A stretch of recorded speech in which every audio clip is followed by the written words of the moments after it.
I'm Anna. I'm 28. For years, I thought I was the lucky one, the good daughter, the one who was appreciated for being responsible, dependable, the one they could count on. Turns out I was just convenient. It started slowly, like most traps do. After graduating with my degree in finance, I didn't move across the country or chase a dream job. I stayed in my hometown to help my family. My mom had some health problems, my dad had just switched jobs, and my younger sister, Chloe, well, she was the wild one. Parties, impulsive moves, and lots of emergencies that needed bailing out. So when I got my first full-time job at a mid-sized financial firm, I offered to help. Just until things settle, I said. That was 5 years ago. 5 years of paying their overdue bills, just this once, co-signing a loan, just to improve their credit, and even covering part of their mortgage when Dad's hours were cut. I didn't mind. Not really. Family helps family, right? That's what they always said. It became normal. I'd wire money at the beginning of each month. A few hundred here, a few hundred there. Somehow, by the end of the year, I had transferred over $8,000. But every time I tried to talk about boundaries or asked when things might change, the guilt set in like clockwork. Chloe's struggling. Mom would sigh, massaging her temples. We're not asking for much, Dad would add. You're so lucky to have a stable job, Chloe would say, like my success was some accident she had helped cause. So I stopped asking, and just kept giving. I was working 50 hours a week, living in a tiny one-bedroom apartment, skipping vacations, while Chloe posted pictures from spas and rooftop bars with captions like, "Self-care is essential." I remember once she asked if I could spot her $300 for her car payment. She was going to a concert that weekend and didn't want her account to dip too low. I sent it. Of course I did. But something shifted 2 months ago. It was a Sunday afternoon. I had driven out to my parents' house to drop off groceries and help Mom with some paperwork. The usual. They'd had people over the night before. Wine bottles still lined the counter, and the air smelled like stale cigars and cheap perfume. I was in the hallway when I heard them, my dad, Mom, and Chloe, sitting around the kitchen table. I hadn't realized they were still drinking until I heard the clinking of glasses and the lazy drawl in Dad's voice. Then I heard it. Clear, cruel, like a slap. She's too stupid to realize we've been using her for years. They all roared with laughter. My legs froze. My hand tightened around the grocery bag I was still holding. For a second, I wondered if I'd heard it wrong. But then Mom chimed in. She thinks she's being helpful. Bless her heart. That girl would co-sign a loan for a stray cat. More laughter. Then Chloe added, she thinks she's part of the team. It's honestly adorable. I backed away slowly, heart thudding in my chest. I didn't confront them. I didn't cry. I just walked out the back door, got in my car, and drove home. I don't remember the drive. Just the silence. The way betrayal feels like static in your ears. The way your stomach drops not because you're surprised, but because, deep down, you always kind of knew. I didn't sleep that night. Or the next. I kept replaying it in my head. Every dollar, every favor. Every time I canceled a plan or tightened my own budget so they could get through a rough patch. All of it, a joke to them.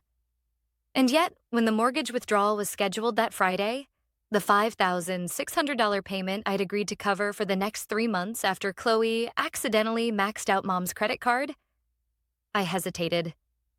Then I opened the banking app and hit cancel. It was a small click, but it felt like cutting a rope I hadn't realized was wrapped around my throat. I didn't say anything.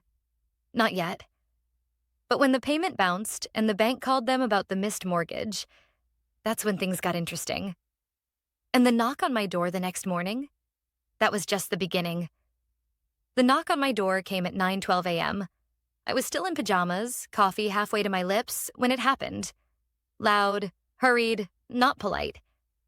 The kind of knock you hear when someone isn't visiting. They're coming to demand. I knew who it was before I even opened the door. There, on the other side, stood my mother. No makeup, hair pulled back in a messy bun, and that particular fire in her eyes that used to be reserved for teachers who gave Chloe bad grades. She didn't even say hello. "What did you do?" she snapped, pushing past me without waiting for an invitation. "Why did the bank call us this morning saying the mortgage wasn't paid?" I blinked. "Good morning, Mom." "Don't play cute, Anna," she hissed. "You said you'd handle it this month. Your father is furious. Chloe's in tears." I walked back to the kitchen, keeping my pace calm. I poured my coffee, even though my hands were trembling slightly. "I canceled it," I said simply. "It's not my mortgage.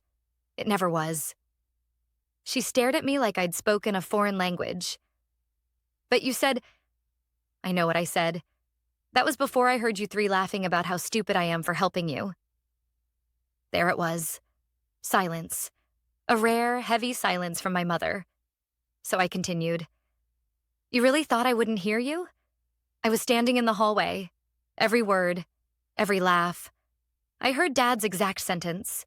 And yours. And Chloe's." Her face paled slightly, but only for a moment. Then the mask came on, the one she wore during PTA meetings and church socials. She folded her arms. "You're taking this too personally. We had too much wine. People say things." That wasn't wine. That was honesty. For a moment, she looked like she might actually apologize. But then the switch flipped, like it always did. The guilt card was played, the words rehearsed.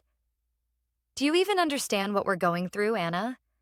Your father has been stressed beyond belief. Chloe's been trying to hold it together for this family. We're not perfect, but we're your blood. You don't just walk away from your family because of one mistake." "One mistake?" I said, stunned. "It's not one mistake, Mom. It's years. Years of manipulation, of using me financially, emotionally, and then mocking me behind my back." She sat down at the table, suddenly looking tired. "Do you think we asked for this? Do you think we wanted to depend on you? No parent wants that." "You didn't ask, Mom. You expected. And when I gave, you made it seem like it was never enough.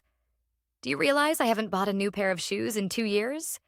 I've skipped vacations, worked overtime, ate canned soup for weeks just to keep up with your emergencies." "Because you're better off than us," she shouted. "You're single, no kids, no husband. Your money is just sitting there." "It's not just sitting there," I snapped. "It's mine. And even if I was a millionaire, that wouldn't give you the right to drain me dry." A pause. Then she tried another tactic. "Fine. If you want to be selfish, be selfish. But you should know, if the mortgage isn't paid in the next 10 days, we're at risk of foreclosure. Chloe and I are both on the title. You're not just hurting your father, you're ruining your sister's life." I looked at her, really looked at her. There was no regret in her eyes, no remorse, just entitlement disguised as concern. Concern for themselves. Never once had they asked if I was okay.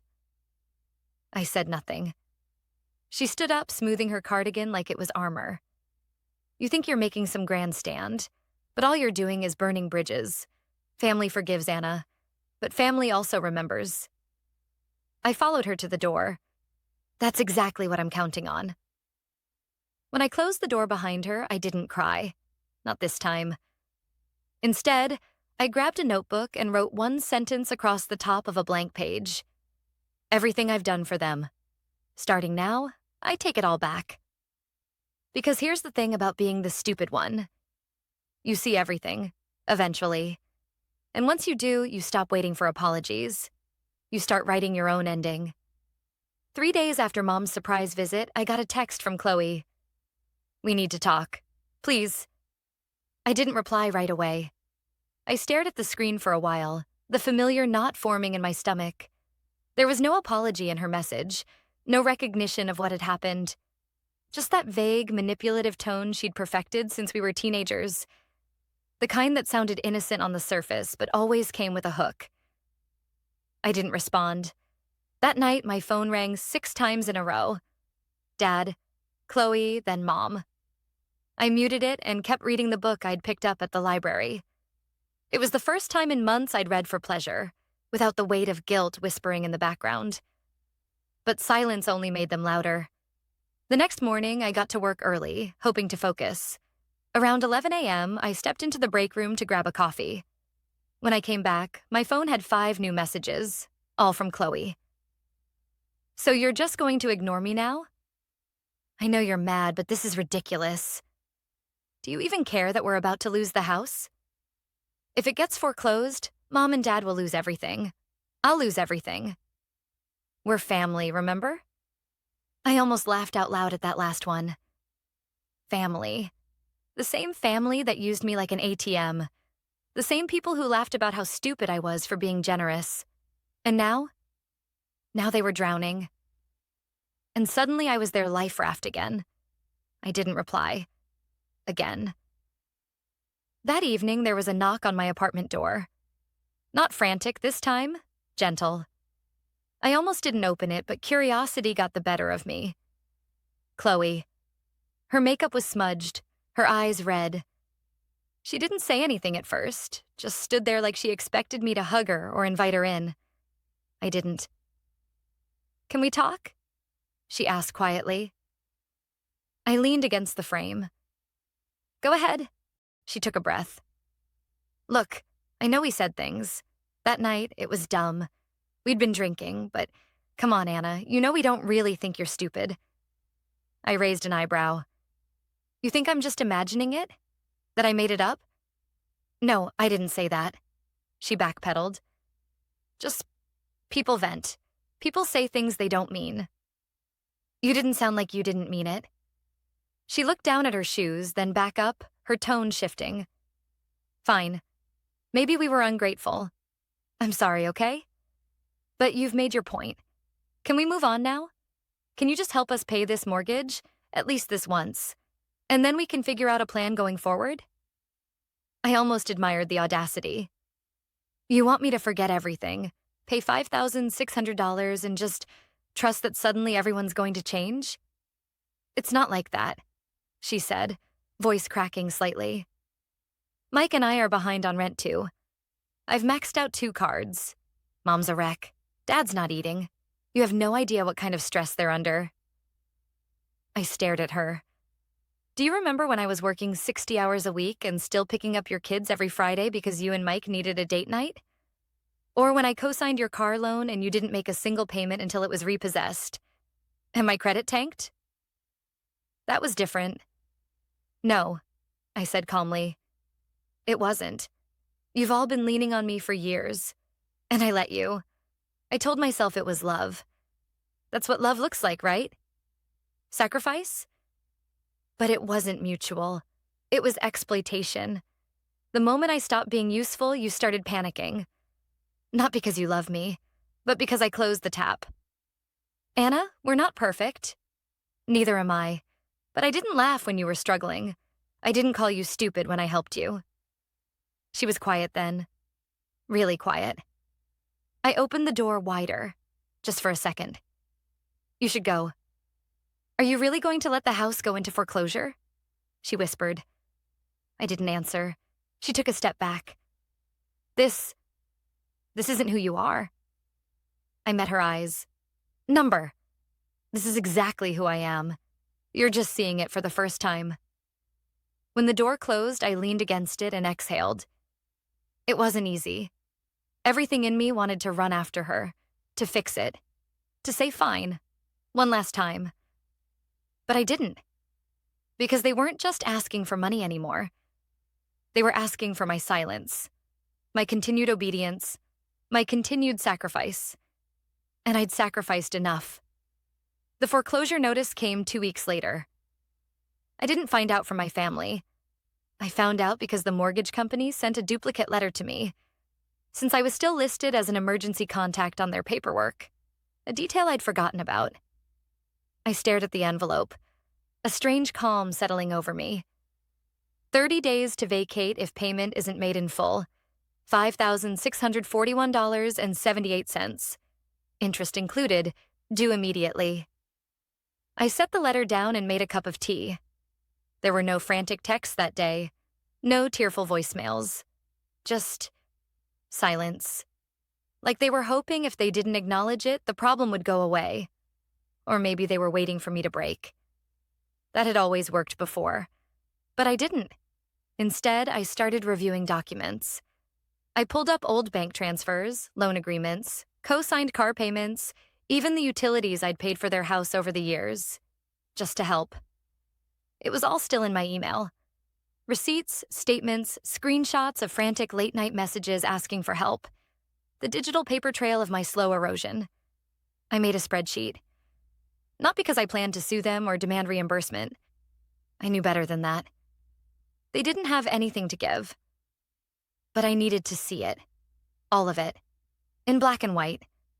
Total. $47,823.44. That number hit me harder than any insult ever could. Nearly $50,000, not spent on something I loved, not invested in a home or my future, but quietly siphoned away to hold together a life that never included me. That night, I lay awake, staring at the ceiling, wondering how I had let it get this far. Then I remembered something Chloe said last year. She had been bragging at Thanksgiving about how she was so smart to get Mom and Dad to put her on the house title years ago, just in case anything ever happened. I remembered her laughing, saying, "Let's be honest, Anna will never want this house anyway." And she was right. I didn't want the house. But I wanted something else now. Freedom. And maybe, just maybe, I wanted them to finally understand what it meant to stand on their own. The next day, I took a long lunch from work and drove out to the county clerk's office. It took all of 10 minutes to confirm what I already suspected. The mortgage was in Mom and Dad's name, but Chloe was on the deed. Joint ownership? Interesting. On the drive back, my phone rang. It was Dad. I let it ring. Then it rang again. And again. I finally picked up on the fourth call, more out of curiosity than concern. His voice was hoarse, tired. "Anna, we need to talk." I didn't respond. "The house. We got the notice. We don't have the money. Your mother's been crying for days. Chloe doesn't know what to do. She's scared. We all are." There was a long pause. Then, softer, he added, "We shouldn't have said what we did that night. We were drunk. Stupid. It was cruel. And I'm sorry." I sat in the parking lot, listening to the man who raised me finally acknowledge what happened. But even then, even in the apology, it wasn't about me. It was about fear. About losing the roof over their heads. About consequences. "Do you remember my 24th birthday?" I asked suddenly. There was a pause. "What?" "You all forgot it. Chloe called me that night asking if I could Venmo her for sushi. Mom told me she was too tired to bake a cake. You and I didn't speak for 3 days because I told you I didn't want to help with the car insurance that month." He didn't respond. "That's the thing, Dad. You only call when you want something. You only say sorry when it's already burning down. I've spent years setting myself on fire to keep you all warm. I'm done." His voice cracked. "Please, we'll lose everything." "No," I said. "You'll lose the house. Not everything. You'll still have each other." And with that, I hung up. That night, I emailed the mortgage company and officially removed myself from all emergency contact lists and communications. I was no longer a participant in the lie. I was no longer their safety net. Then I did something small. Quiet. I lit a candle, took a long bath, read a book, ate an expensive dessert I used to avoid because money's tight. And I smiled. Because they hadn't realized yet. The real mortgage they'd lost wasn't the house. It was me. The first weekend after the foreclosure notice expired, I didn't hear from them. No calls, no messages, no updates. Just silence. You'd think it would have felt peaceful. It didn't. Not at first. For years, I had been conditioned to their noise, Mom's guilt trips, Chloe's constant emergencies, Dad's disappointed sighs. Their chaos had been the background music of my life. And now, the silence felt strange, like standing in a room after a storm, with furniture overturned and glass on the floor. I kept waiting for the next wave, but it never came. Instead, Monday morning brought something else. A message from my aunt, my dad's sister, Linda. Just wanted to check in. Heard from Chloe that the house might be gone soon. Is everything okay, sweetheart? That was how I found out. Chloe had started calling family members, and in typical Chloe fashion, she'd twisted the story. According to Aunt Linda, I had cut them off without warning, leaving them homeless out of nowhere. There was no mention of the $47,000 I'd spent over the years. No mention of the drunken insults or the months of gaslighting. Just the revised family-friendly version. Anna abandoned us. By Tuesday, I was getting passive-aggressive texts from distant cousins. I just don't understand how you could turn your back on your own parents. Not judging, just concerned. Your mom is a mess. You should call her. I didn't respond to any of them. They hadn't been around for the endless nights of financial scrambling, the emotional drain of being everyone's solution. They didn't know what it felt like to realize your own family didn't love you for who you were, just for what you gave. But I wasn't angry. Not anymore. I was something far more dangerous. Clear.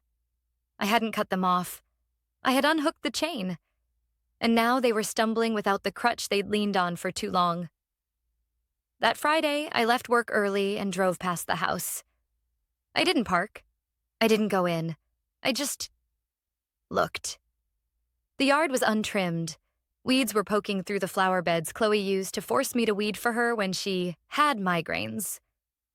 There was an old mattress leaning against the garage, a moving truck out front. The windows were open. Inside, I could see boxes stacked in the living room, furniture half-wrapped in plastic, and Chloe pacing on her phone, her free hand flailing in frustration. I couldn't hear her, but I didn't need to. She was unraveling. They all were. I should have felt guilty. But instead, I felt nothing. Just the truth. Sharp and simple. They were finally living the life they'd built, without me holding it up. That weekend, I sat in my own apartment staring at my vision board, something I had taped together on a whim months ago, in a rare moment of hope. There were photos of quiet beaches, a little bakery I'd always wanted to visit in Maine, a sleek laptop, and a blank page that just said, "Start my own." It had been a dream, something far away. But now? Now I had something I hadn't had in years. Space. Time. Resources. No more surprise bills. No more last-minute babysitting. No more emotional hostages. I made a cup of coffee and opened my laptop. And then, for the first time in a very long time, I made a choice just for me. I applied for a small business license. Just a name for now. A concept.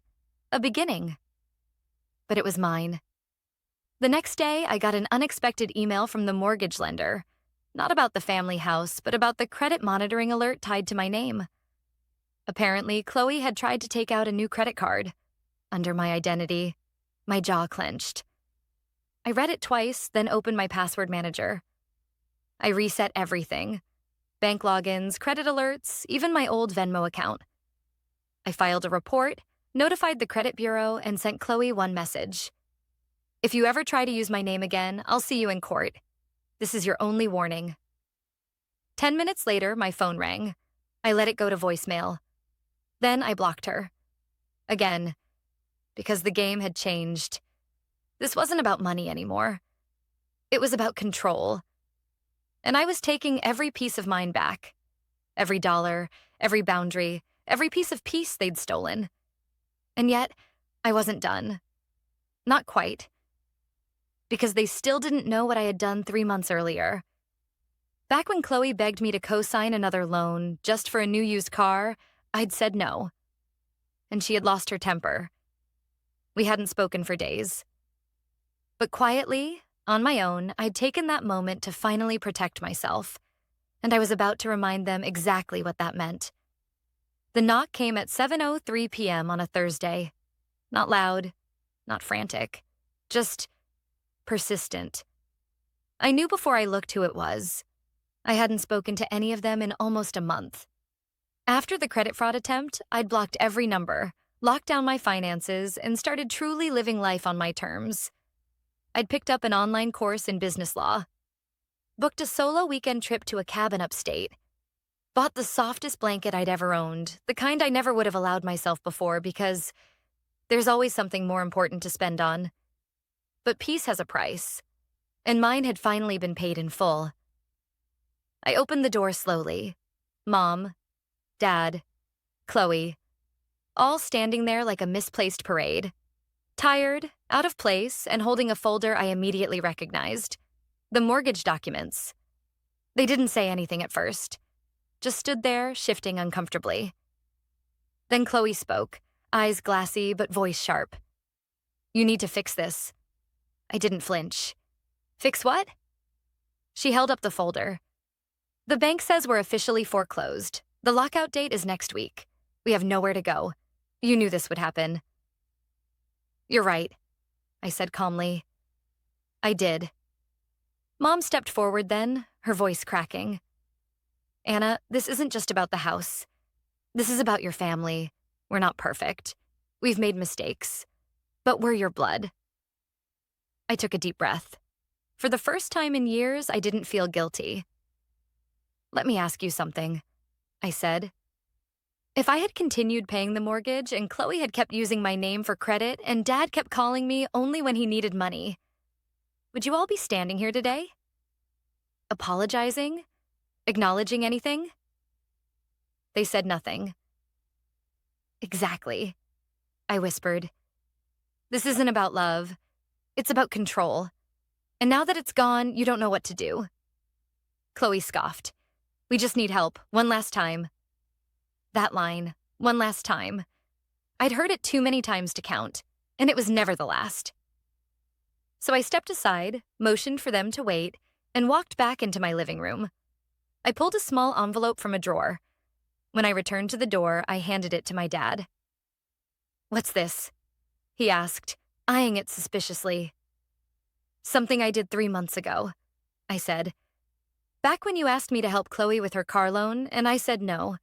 That was the first time I ever really said no, and it scared me, but it also woke me up." He opened the envelope slowly. Inside was a notarized letter, a legal statement confirming that I had officially removed myself from all financial ties to the family. No shared accounts, no co-signed anything. I'd even legally disassociated my emergency contact status from all institutions connected to their address. My name wasn't tied to anything of theirs anymore. "I had it certified," I said, "so there's no confusion." Chloe's jaw dropped. "You went behind our backs and did this?"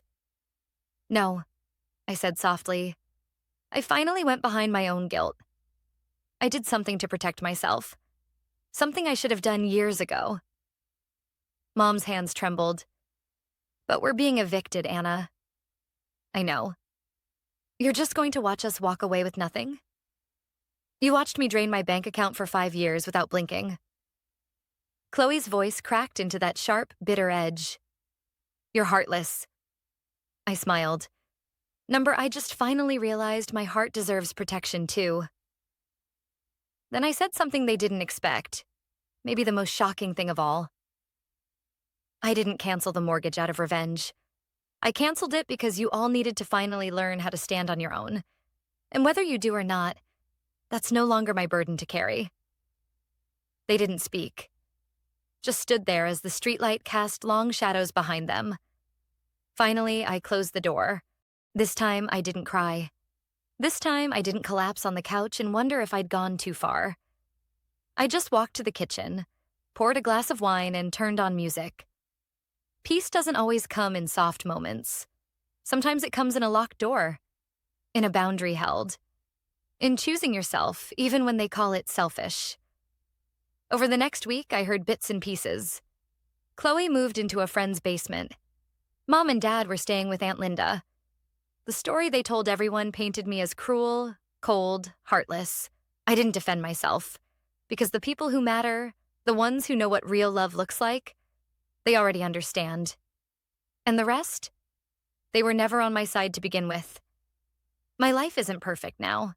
I still have lonely nights, still sometimes question myself, but I wake up every morning knowing one thing.